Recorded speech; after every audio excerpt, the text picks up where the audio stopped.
the very visionary chairman and MD, founder of Bharat Forge, Baba Kalyani, who really defines India's indigenous defense sector.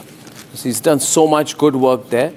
Mr. Kalyani, I'm glad we pulled you out on a Sunday afternoon, and I'm thankful for your time. It's very, very kind of you to be here.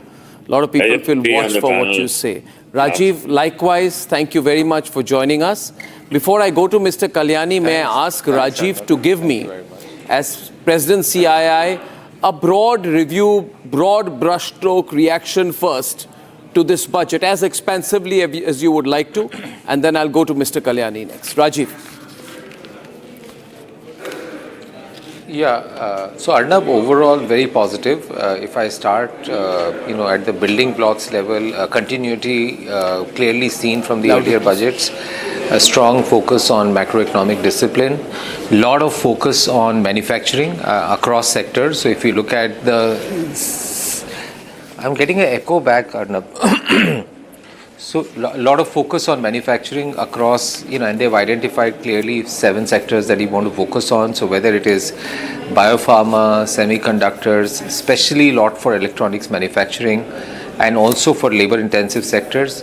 On infrastructure also, if you actually see the amount of Capex that they've allocated, plus the grants, aid and grants given to state government, the increase is almost 20% as compared to what realistically we are going to spend, what the RE is versus the actual growth is almost 20%, both central Capex plus state Capex if you add that. So I think that's very positive. The focus on MSMEs, especially both on the credit side and creating the growth fund, I think that's been very positive. On the services sector, whether it is tourism, whether it is education, on the IT services side, I think the safe harbor rule for global capability centers will be very positive.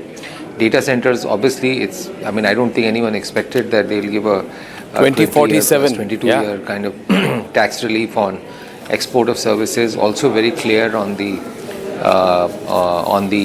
transfer pricing there, and then the benefits that they provided. The customs duty rationalization, whether it's for MROs, whether it's for nuclear power, whether in some areas of electronics manufacturing. So overall, I would say a lot of focus on infrastructure, a lot of focus on manufacturing, SMEs, and also on the services side. So including things like gaming and others, which historically, or visual mediums, historically we haven't seen such a comprehensive sweep. So I would say very positive, and also the numbers that they've assumed in terms of tax revenue growth, expenditure growth, and others are reasonably conservative. So last year, I think the numbers were not achieved, whether it was tax growth or overall expenditure, but they were smart enough to maintain the fiscal deficit very sharp. And I think hopefully this year also we will see the macroeconomic discipline that the government has continued in the past, that being carried through. In fact, I would call this NDD budget: nuclear, data and defense. I would say the 3 clear areas of focus I find. The government has identified nuclear, which is why basic customs duty for nuclear power projects, all the goods needed exempted till 2035. Right?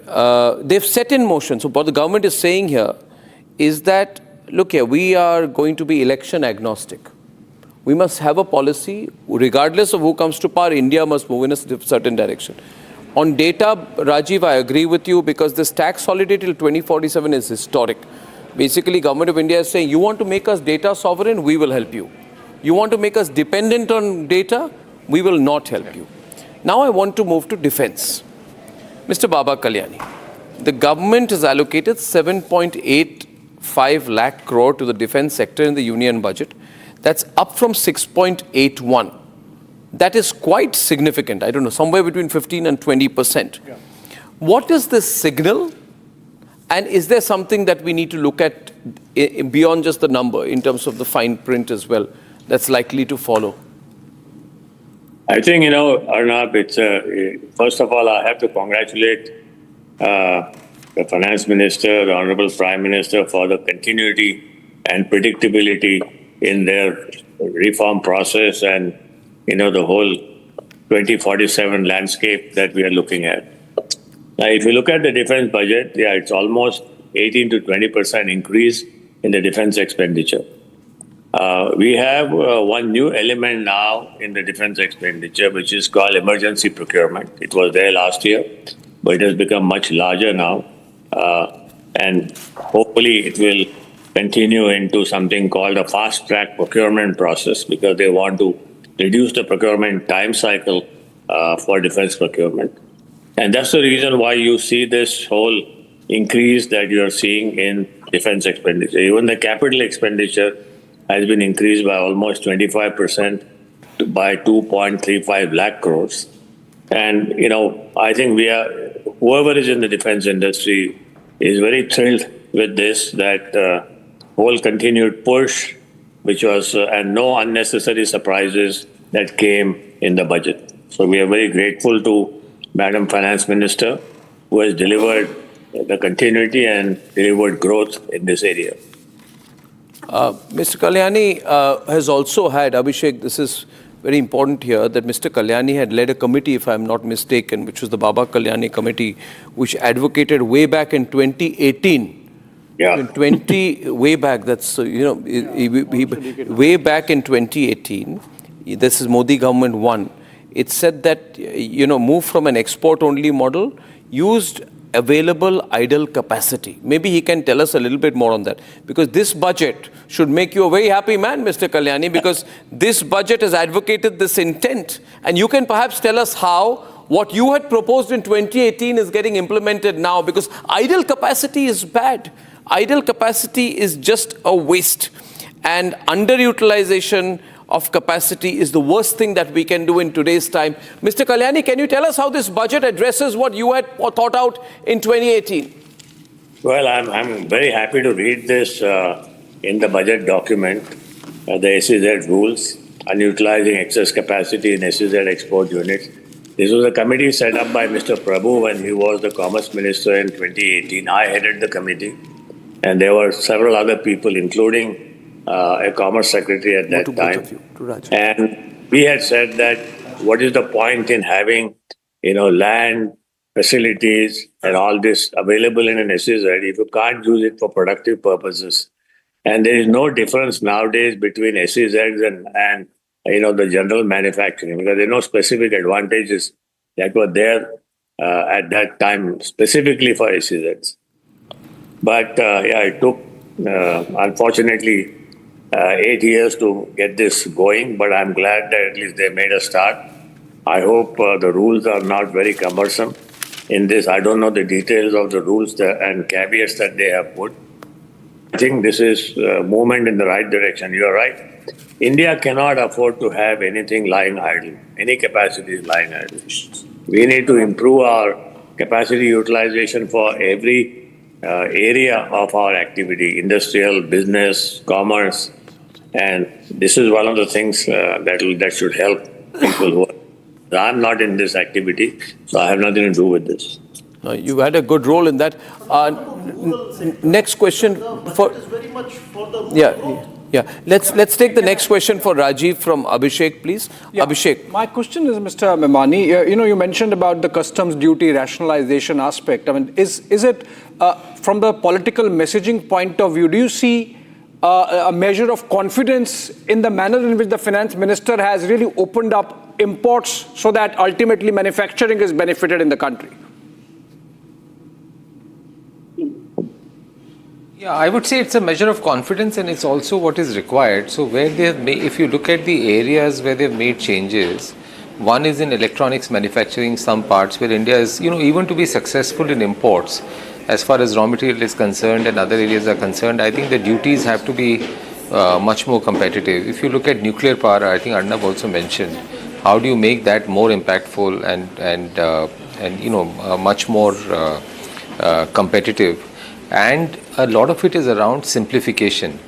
So I think in customs right now, they have talked about, simplifications of rules and everything else is very important. So if I look at the broader customs, it is about making manufacturing more competitive, making exports more competitive, focusing a lot on simplification, and those areas which are of strategic importance to India. How do you ensure that you get power and others and build the new power plants on a more competitive basis so it encourages manufacturing overall? you were among the pioneers in manufacturing India's first indigenous artillery gun. I want to ask you today, in fact, the finance minister has actually waived off the duty on MRO, I mean manufacturing boost for the Indian aerospace industry. Do you think, one, how do you view this from a policy or a boost point of view or a government point of view? And second, do you think the Indian industry is ready to kind of grab this opportunity and make itself a self-reliant industry in domestic aerospace or aircraft building? Is this a question to me? Yes, please, it is to you, sir. Yes. Okay. No, you're absolutely right. I think we are all very excited with this because this lays out 3 or 4 new large business opportunities for manufacturing industry. In your nuclear power plants, even if it is SMR, is a 5 to 10 year type activity. Yeah. Same thing has happened in electronics. We missed the bus in the 80s on the electronics bandwagon. I'm glad we are back on the electronic journey in terms of bringing our economy into this area. And I think with whatever is happening with smartphones and Apple phones, etc., in Bangalore, we are going to be pretty fast in terms of how this is going to move.